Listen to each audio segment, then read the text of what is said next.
आज हम लोग डिस्कस करने वाले हैं आइंस्टाइन का photo electric equation. Einstein's photo electric equation, Einstein's photo electric equation, ठीक है। आइंस्टाइन का फोटो इलेक्ट्रिक इक्वेशन क्या है? देखिए, हम लोगों ने पढ़ा था कि फोटो इलेक्ट्रिक इफेक्ट जो है इसको डिस्कवर किया हर्ट्ज साहब ने। तो हर्ट्ज ने फोटो इलेक्ट्रिक इफेक्ट को डिस्कवर किया। फोटो इलेक्ट्रिक इफेक्ट में क्या होता है कि जब कोई मेटल प्लेट लेते हैं, सपोज करें this is a metal plate, तो हमको पता है कि इसके अंदर बहुत सारे फ्री इलेक्ट्रॉन हैं।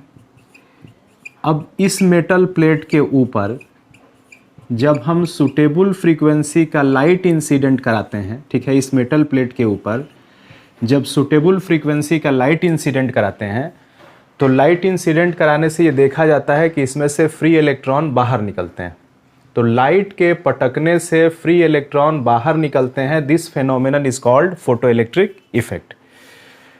मतलब किसी मेटल प्लेट के ऊपर सूटेबल फ्रीक्वेंसी का लाइट डाला गया और लाइट के डालने से उसमें से इलेक्ट्रॉन निकलने लगा। This phenomenon is called photo electric effect. ये चीज़ सबसे पहले हर्ट्ज ने डिस्कवर की। अब ये देखा गया कि यहाँ से जो इलेक्ट्रॉन निकलते हैं सबकी काइनेटिक एनर्जी सेम नहीं होती है, सबका स्पीड सेम नहीं होता है, ठीक है। सबकी काइनेटिक एनर्जी डिफरेंट होती है, सबका स्पीड जो होता है वो डिफरेंट होता है। मतलब इलेक्ट्रॉन जो मेटल प्लेट से बाहर निकलते हैं तो डिफरेंट स्पीड के साथ निकलते हैं, ऐसा एक्सपेरिमेंट से पाया गया, और डिफरेंट काइनेटिक एनर्जी से निकलते हैं, जिसमें मिनिमम काइनेटिक एनर्जी देखी गई कि ज़ीरो होता है।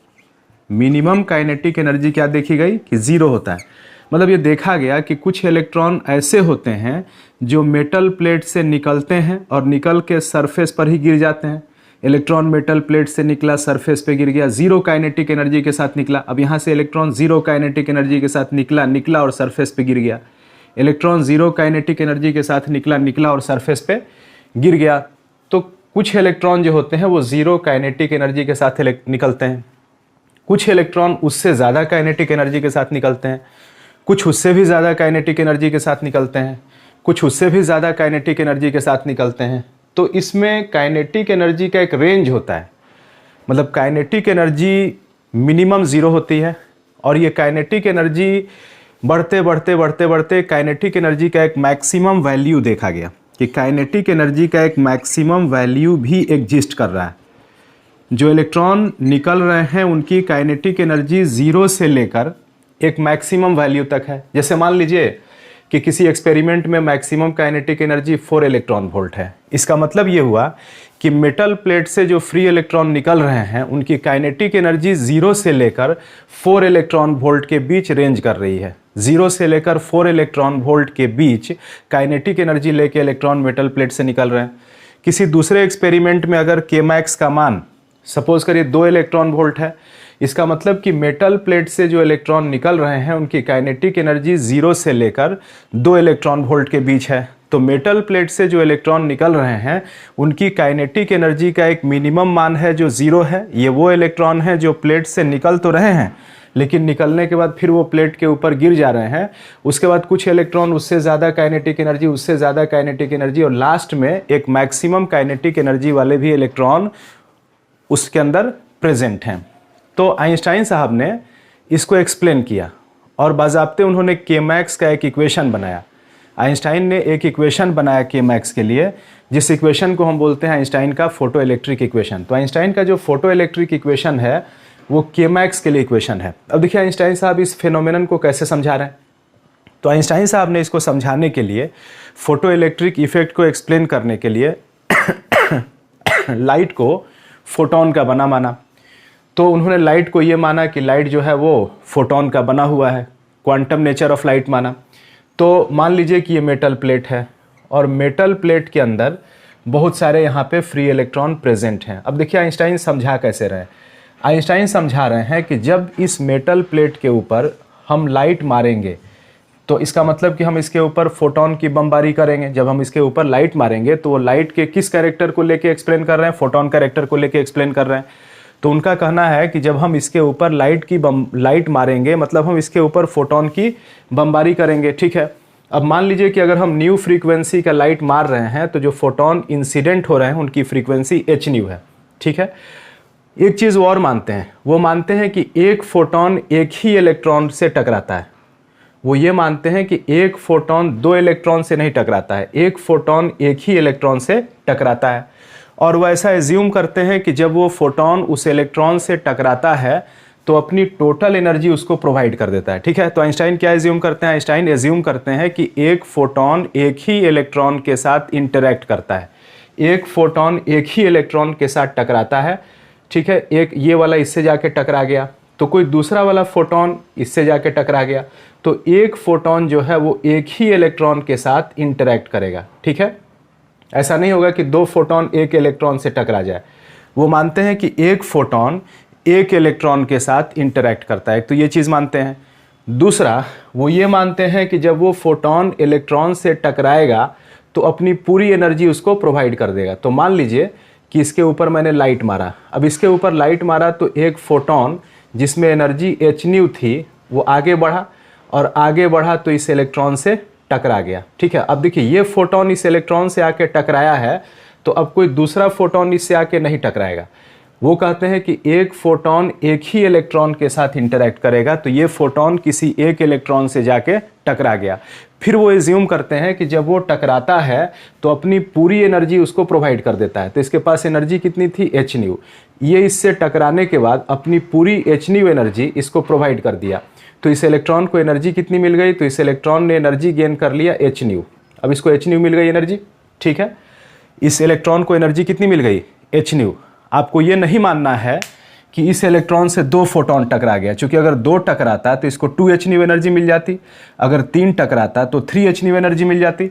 बट आइंस्टाइन क्या एजम्पशन लेके चल रहे हैं? आइंस्टाइन ये एजम्पशन लेके चल रहे हैं कि एक फोटोन सिर्फ एक इलेक्ट्रॉन से ही इंटरैक्ट करेगा, एक फोटोन एक इलेक्ट्रॉन से इंटरैक्ट करेगा, one photon one electron interaction होगा।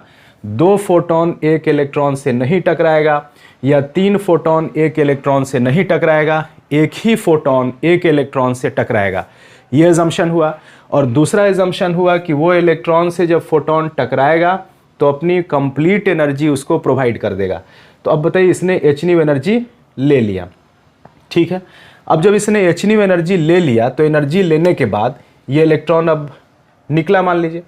अब निकला इलेक्ट्रॉन तो यहाँ से इसको पहले तो सरफेस पे आना पड़ेगा निकलने के लिए, यहाँ से इसको पहले तो सरफेस पे आना पड़ा होगा निकलने के लिए। तो सरफेस पे जब ये आ रहा होगा तो रास्ते में ये बीच में एक आध बार टकराया होगा, हो सकता है एक बार कोलाइड किया होगा, दो बार कोलाइड किया होगा, तीन बार कोलाइड किया होगा, उससे ज़्यादा बार कोलाइड किया होगा, और कोलाइड करने के बाद फिर ये इलेक्ट्रॉन सरफेस पे पहुँचा होगा, ठीक है। ये इलेक्ट्रॉन एनर्जी लिया होगा, एनर्जी लेने के बाद वो इलेक्ट्रॉन सरफेस पे आया होगा, मान लीजिए निकलने के लिए आया होगा, तो उसने रास्ते में एक आध कॉलिजन किए होंगे, एक कॉलिजन, दो कॉलिजन, चार कॉलिजन, 10 कॉलिजन किया होगा, कॉलिजन करके वो सरफेस पे पहुंचा होगा। अब सरफेस पे पहुंचा होगा तो सरफेस पे पहुंचने के बाद फिर उसने निकलने में एनर्जी खर्च किया होगा, यहाँ से निकलने में वर्क फंक्शन के बराबर एनर्जी खर्च किया होगा, और खर्च करने के बाद फिर वो बाहर निकल गया होगा, बाहर निकल गया होगा। तो हो क्या रहा? हो ये रहा है कि इलेक्ट्रॉन एनर्जी ले रहा है, इलेक्ट्रॉन एनर्जी ले रहा है, और उस एनर्जी में से कुछ एनर्जी खर्च कर रहा है। यहाँ एनर्जी ले रहा है, फिर एनर्जी खर्च कर रहा है। जैसे मान लीजिए उसने 5 इलेक्ट्रॉन वोल्ट लिया, और 5 इलेक्ट्रॉन वोल्ट लेने के बाद वो निकलते समय जब यहाँ से आया, 5 इलेक्ट्रॉन वोल्ट लिया और 5 इलेक्ट्रॉन वोल्ट लेके निकला, तो निकलने के प्रोसेस में मान लीजिए कि इसने 4 इलेक्ट्रॉन वोल्ट एनर्जी खर्च कर दिया। तो जो एनर्जी बच गई दैट इज़ काइनेटिक एनर्जी। तो आइंस्टाइन बोलते हैं कि काइनेटिक एनर्जी क्या है? वो काइनेटिक एनर्जी को समझाते हैं कि काइनेटिक एनर्जी है कि उसने एच न्यू लिया, एच न्यू में से क्या किया बोलिए? एच न्यू में से निकलने में खर्च किया, जो बच गया वो काइनेटिक एनर्जी है, ठीक है। जैसे आपका कुछ इनकम होगा, आपने कुछ इनकम किया, इनकम में से कुछ खर्च किया, जो खर्च करने के बाद बच गया वो आपकी सेविंग है। तो वो समझाते हैं कि काइनेटिक एनर्जी सेव्ड एनर्जी है, जो एनर्जी सेव हो गई वही काइनेटिक एनर्जी है। इलेक्ट्रॉन ने एनर्जी लिया, लेने के बाद उसमें से खर्च किया, जो बच गया वो उसकी काइनेटिक एनर्जी है। ठीक है, जैसे मान लीजिए इसने 5 इलेक्ट्रॉन वोल्ट लिया, निकलने में 3 इलेक्ट्रॉन वोल्ट खर्च कर दिया, जो बच गया वो उसकी क्या है, काइनेटिक एनर्जी है। तो काइनेटिक एनर्जी बराबर वो लिखते हैं कि एच न्यू और माइनस कितना खर्च किया। अब सोचिए मुझे मैक्सिमम काइनेटिक एनर्जी जाननी है, तो काइनेटिक एनर्जी मैक्सिमम कब होगी? काइनेटिक एनर्जी ये मैक्सिमम तब होगा जब ये खर्च मिनिमम होगा, यानी अगर हम कम घटाएंगे तो ज़्यादा आएगा, अगर खर्च कम होगा तो काइनेटिक एनर्जी ज़्यादा होगी। अगर आपका एक्सपेंडिचर, आपका खर्च कम होगा तो आपका सेविंग ज़्यादा होगा, और अगर आपका खर्च ज़्यादा होगा तो आपका सेविंग कम होगा। तो काइनेटिक एनर्जी मैक्सिमम कब होगी? जब खर्च मिनिमम होगा। तो एच न्यू माइनस खर्च मिनिमम। अब बताइए कि सबसे कम खर्च कितना होगा? सबसे कम खर्च किस इलेक्ट्रॉन को लगा होगा एनर्जी का निकलने में? इसको ज़्यादा खर्च लगा होगा, इसको बाहर आने में ज़्यादा एनर्जी लगी होगी, क्योंकि इसने कुछ एनर्जी रास्ते में लॉस किया होगा, रास्ते में कुछ कॉलिजन में एनर्जी का लॉस किया होगा, फिर निकला होगा। इसने यहाँ तक पहुँचने के प्रोसेस में कुछ एनर्जी खर्च किया होगा, कॉलिजन में कुछ एनर्जी लॉस किया होगा, फिर निकलने में खर्च किया होगा। तो सबसे कम खर्च किसका होगा? तो हम लोग गेस कर सकते हैं कि जो सरफेस के इलेक्ट्रॉन होंगे उनको कम से कम खर्च लगा होगा, मतलब ये इन्होंने एनर्जी लिया होगा और लेने के बाद ये निकल गए होंगे। तो मिनिमम खर्च जो होगा वो सरफेस पर के इलेक्ट्रॉनों का होगा, और वो मिनिमम खर्च कितना होगा? वर्क फंक्शन के बराबर होगा। क्योंकि मैंने पढ़ा था कि minimum energy required to eject an electron from metal plate is called work function. Metal plate से इलेक्ट्रॉन को निकालने में जो मिनिमम एनर्जी खर्च होती है उसको हम लोग वर्क फंक्शन कहते हैं। तो एच न्यू माइनस कम से कम कितना खर्च होगा? Phi not work function, this is K max. तो के मैक्स का फॉर्मूला क्या निकला? के मैक्स का फॉर्मूला आइंस्टाइन साहब ने निकाल के क्या दिया? उन्होंने के मैक्स का फॉर्मूला निकाल के दिया कि के मैक्स बराबर H nu minus phi not. This is called Einstein's photo electric equation. इस इक्वेशन को हम लोग आइंस्टाइन का फोटो इलेक्ट्रिक इक्वेशन कहते हैं, और इस इक्वेशन के लिए आइंस्टाइन को नोबेल प्राइज़ मिला था। तो इस इक्वेशन के लिए के मैक्स बराबर H nu minus phi not के लिए Einstein was awarded with Nobel prize. ठीक है, ध्यान दीजिए क्या हुआ। यहाँ पे ये मेटल प्लेट था, मेटल प्लेट के अंदर क्या थे? Free electron. इसके ऊपर मैंने फोटोन का बमबारी किया, एक फोटोन किसी इलेक्ट्रॉन से टकरा गया, टकरा के उसने उसको एच न्यू एनर्जी प्रोवाइड कर दिया। अब ये इलेक्ट्रॉन सपोज करिए निकला, तो निकलने में उसने कुछ एनर्जी खर्च किया होगा, तो एच न्यू लिया होगा, उसमें से कुछ एनर्जी उसने निकलने में खर्च किया होगा, जो बच गया होगा आइंस्टाइन बोलते हैं दैट इज़ काइनेटिक एनर्जी। तो काइनेटिक एनर्जी कितनी हो जाएगी? तो एच न्यू माइनस कितना खर्च किया। अब सोचिए कि काइनेटिक एनर्जी मैक्सिमम कब होगी? तो काइनेटिक एनर्जी मैक्सिमम तब होगी जब खर्च मिनिमम होगा।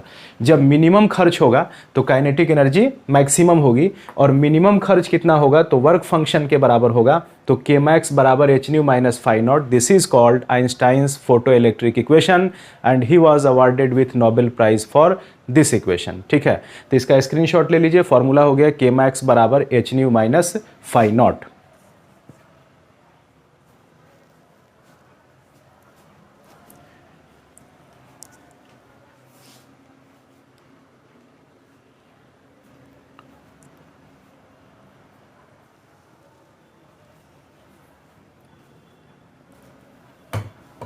अब चलिए इसके बाद एक नेक्स्ट टॉपिक है कि condition for photo electric effect. Photo electric effect का क्या कंडीशन है? Condition for photo electric effect, condition for photo electric effect. Photo electric effect का क्या कंडीशन है? फोटो इलेक्ट्रिक इफेक्ट कब होगा? तो फोटो इलेक्ट्रिक इफेक्ट सोचिए कब होगा। मान लीजिए कि मेरे पास कोई मेटल प्लेट हुआ, उसके ऊपर मैंने उसका कुछ वर्क फंक्शन होगा। तो मान लीजिए कि ये मेटल प्लेट है जिसका वर्क फंक्शन है फाई नॉट। उसके ऊपर मैंने लाइट मारा जिसकी फ्रीक्वेंसी है न्यू। तो फोटोन के पास एनर्जी कितनी होगी? तो एनर्जी ऑफ फोटोन होगा एच न्यू। अब सोचिए कि अगर इसका वर्क फंक्शन 2 इलेक्ट्रॉन वोल्ट है, इस मेटल प्लेट का वर्क फंक्शन अगर 2 इलेक्ट्रॉन वोल्ट है, तो जो फोटोन पटका जा रहा है, जो फोटोन इसके ऊपर मारा जा रहा है फोटो इलेक्ट्रिक इफेक्ट कराने के लिए, उसके पास एनर्जी कितनी होनी चाहिए? अगर इसका वर्क फंक्शन 2 इलेक्ट्रॉन वोल्ट है तो 2 इलेक्ट्रॉन वोल्ट वर्क फंक्शन होने का मतलब कि ये मिनिमम एनर्जी है, मतलब इससे कम एनर्जी दीजिएगा तब तो इलेक्ट्रॉन मेटल प्लेट से निकलेगा ही नहीं। 2 इलेक्ट्रॉन वोल्ट मिनिमम एनर्जी है जिसको प्रोवाइड करने से इलेक्ट्रॉन मेटल प्लेट से बाहर निकलेगा। इससे कम एनर्जी प्रोवाइड करने से इलेक्ट्रॉन तो मेटल प्लेट से निकलेगा ही नहीं। तो हम जो फोटोन इसके ऊपर बम्बार्ड कर रहे हैं उनके पास कितना एनर्जी होना चाहिए? तो एनर्जी ऑफ फोटोन जो होना चाहिए, एनर्जी ऑफ फोटोन ई जो होना चाहिए उसको बड़ा होना चाहिए या बराबर होना चाहिए किसके? वर्क फंक्शन के। जैसे इसका वर्क फंक्शन अगर 2 इलेक्ट्रॉन वोल्ट है तो जो फोटोन मारे जा रहे हैं उन फोटॉन्स की एनर्जी या तो 3 इलेक्ट्रॉन वोल्ट हो, 2.5 इलेक्ट्रॉन वोल्ट हो, 2.1 इलेक्ट्रॉन वोल्ट हो, 2.7 इलेक्ट्रॉन वोल्ट हो, 4 इलेक्ट्रॉन वोल्ट हो, यानी कि इससे ज़्यादा एनर्जी फोटोन की हो। तो अगर वर्क फंक्शन से ज़्यादा एनर्जी फोटोन के पास है तो वह फोटोन इलेक्ट्रॉन को निकाल सकता है क्योंकि उसके पास ज़्यादा एनर्जी है। या अगर फोटोन के पास इतनी ही एनर्जी है तो सरफेस पर के इलेक्ट्रॉन को तो निकाल ही सकता है, सरफेस वाले इलेक्ट्रॉनों को तो निकाल ही सकता है। दैट मीन्स कि फोटो इलेक्ट्रिक इफेक्ट मुझे लेबोरेटरी के अंदर दिखाई पड़ेगा। तो फोटो इलेक्ट्रिक इफेक्ट के फिनोमेनन को ऑब्जर्व करने के लिए, फोटो इलेक्ट्रिक इफेक्ट को देखने के लिए जो फोटोन इसके ऊपर पटके जा रहे हैं उनकी जो एनर्जी होनी चाहिए वो वर्क फंक्शन से बड़ी होनी चाहिए या वर्क फंक्शन के बराबर होनी चाहिए। This is condition for photo electric effect. ठीक है, स्क्रीनशॉट लीजिए।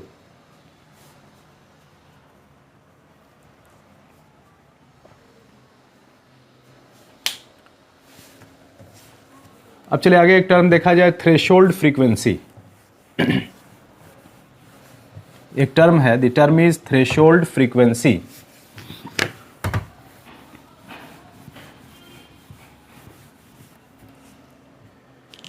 थ्रेशोल्ड फ्रीक्वेंसी क्या है? थ्रेशोल्ड फ्रीक्वेंसी इसको डिनोट करते हैं न्यू नॉट से। ठीक है, थ्रेशोल्ड का मतलब होता है दरवाज़ा, थ्रेशोल्ड मतलब दरवाज़ा। तो थ्रेशोल्ड फ्रीक्वेंसी, दरवाज़ा फ्रीक्वेंसी क्या है? What is threshold frequency? ठीक है, इसको समझने के लिए फिर हम एक मेटल प्लेट लेते हैं जिस मेटल प्लेट के अंदर बहुत सारे फ्री इलेक्ट्रॉन हैं, और इस मेटल के प्लेट के ऊपर फिर हम किसी लाइट का बम्बार्डमेंट करते हैं फोटो इलेक्ट्रिक इफेक्ट करवाने के लिए। इसके ऊपर हम लाइट मारते हैं, तो इसके ऊपर हम लाइट मारते हैं और हम चाहते हैं कि फ़ोटो इलेक्ट्रिक इफ़ेक्ट हो जाए। इसके ऊपर हम लाइट मारते हैं न्यू फ्रीक्वेंसी का और हम चाहते हैं कि फ़ोटो इलेक्ट्रिक इफ़ेक्ट हो जाए। तो इसके लिए क्या होना चाहिए? For photo electric effect to take place, अगर हम चाहते हैं कि फ़ोटो इलेक्ट्रिक इफ़ेक्ट हो जाए तो जो फोटोन मारे जा रहे हैं उनकी एनर्जी वर्क फंक्शन से बड़ी होनी चाहिए या बराबर होनी चाहिए। अगर हम चाहते हैं कि लाइट मारने से इलेक्ट्रॉन इसमें से निकलने लगें तो इसके लिए जो फोटोन हम इसके ऊपर बम्बार्ड कर रहे हैं उनकी जो एनर्जी होनी चाहिए वो या तो वर्क फंक्शन से ज़्यादा होनी चाहिए या तो वर्क फंक्शन से ज़्यादा एनर्जी वाले फोटोन बम्बार्ड किए जाएं, या कम से कम जितना इसका वर्क फंक्शन है कम से कम उतनी एनर्जी का फोटोन बम्बार्ड किया जाए। तो यदि इस मेटल प्लेट पर फोटोन बम्बार्ड किए जाएं जिन फोटॉन्स की एनर्जी इसके वर्क फंक्शन से ज़्यादा हो या वर्क फंक्शन के बराबर हो तो फोटो इलेक्ट्रिक इफेक्ट मुझे दिखाई पड़ने लगेगा। तो यहाँ से हम लिख सकते हैं E greater than equal to phi naught implies h nu, photon की energy h nu greater than equal to phi naught. यहाँ से पता चला nu greater than equal to phi not by h. जो फ्रीक्वेंसी होनी चाहिए, जो लाइट मारी जा रही है उसकी जो फ्रीक्वेंसी होनी चाहिए वो फाई नॉट बाई एच से ज़्यादा होनी चाहिए। फ्रीक्वेंसी जो होनी चाहिए वो फाई नॉट बाई एच से ज़्यादा होनी चाहिए या इसके बराबर होनी चाहिए, या तो फ्रीक्वेंसी इससे ज़्यादा हो, जो लाइट मारा जा रहा है उसकी frequency phi not by H से ज़्यादा होनी चाहिए या उसके बराबर होनी चाहिए। यानी जो मिनिमम फ्रीक्वेंसी होनी चाहिए वो फाई नॉट बाई एच होनी चाहिए। ठीक है, जो मिनिमम फ्रीक्वेंसी होनी चाहिए वो फाई नॉट बाई एच होनी चाहिए। जो लाइट मारा जा रहा है उस लाइट की फ्रीक्वेंसी कम से कम कितनी होनी चाहिए, फाई नॉट बाई एच होनी चाहिए। कम से कम इतनी तो फ्रीक्वेंसी होनी ही चाहिए, कम से कम इतनी फ्रीक्वेंसी तो होनी ही चाहिए। इससे ज़्यादा फ्रीक्वेंसी हो तो अच्छी बात है, बट मिनिमम इतनी फ्रीक्वेंसी होनी चाहिए, तभी आप फोटो इलेक्ट्रिक इफेक्ट देख पाएंगे। और इस मिनिमम फ्रीक्वेंसी को थ्रेशोल्ड फ्रीक्वेंसी कहा जाता है। This is called threshold frequency. तो हम बोल सकते हैं कि minimum frequency for photo electric emission, photo electric emission के लिए जो मिनिमम फ्रीक्वेंसी है उसको कहा जाता है, is called threshold frequency new not. उसको हम लोग थ्रेशोल्ड फ्रीक्वेंसी न्यू नॉट बोलते हैं। तो यहाँ से न्यू नॉट बराबर कितना हो गया, फाई नॉट बाई एच। इसको आप याद कर लीजिए, न्यू नॉट बराबर फाई नॉट बाई एच। ठीक है, समझ में आ गया कि मान लीजिए मेरे पास एक मेटल प्लेट है, मेटल प्लेट के अंदर बहुत सारे फ्री इलेक्ट्रॉन है, इसके ऊपर हम लाइट मारते हैं न्यू फ्रीक्वेंसी का, फोटोन निकलने लगते हैं, इलेक्ट्रॉन निकलने लगते हैं, यानी कि फोटो इलेक्ट्रिक इफेक्ट होने लगता है। इसका मतलब क्या है कि जो फोटोन मारे जा रहे हैं उनकी एनर्जी या तो वर्क फंक्शन से ज़्यादा होगी या वर्क फंक्शन के बराबर होगी। तो एच न्यू का मान या तो फाई नॉट से बड़ा होगा या फाई नॉट के बराबर होगा। तो न्यू का मान या तो फाई नॉट बाई एच से बड़ा होगा या उसके बराबर होगा। तो न्यू का यहाँ से मिनिमम मान फाई नॉट बाई एच होगा, and this minimum frequency is called threshold frequency. ठीक है, स्क्रीनशॉट ले लीजिए।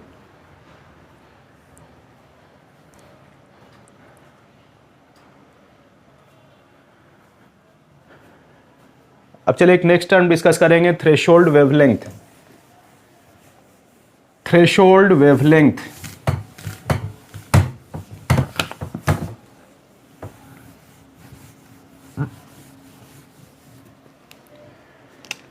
थ्रेशोल्ड वेवलेंथ इसको डिनोट करते हैं लैम्डा नॉट से।